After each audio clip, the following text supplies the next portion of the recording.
Hi, in this video, we'll view how to configure the designation tab under the configuration settings of time and attendance web interface.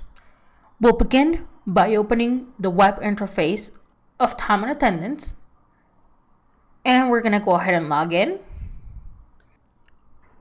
Under the dashboard, we're going to go ahead and click configuration on the menu on the left, and then we're going to go ahead and click the designation tab.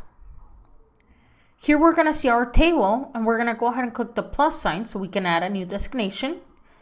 In the code, we can type in the designation. In this case, we're going to use employee. On the description, we can go ahead and type in the description of the employee or type in what he does. In this case, we're going to go ahead and use net access support. And we're going to go ahead and click save. We can add as many designations as we want. For example, if I click the plus sign, the pop-up window comes up again, and I can add another one.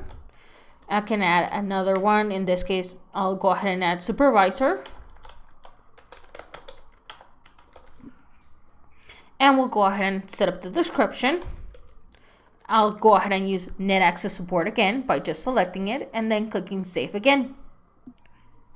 If I want to edit one of the designations that already exists, I just need to select the designation and then go ahead and click on the box with the pencil on it, and it will bring up the pop-up window with the designation I have. I just need to go ahead and make the changes that I need, and I'll go ahead and click save.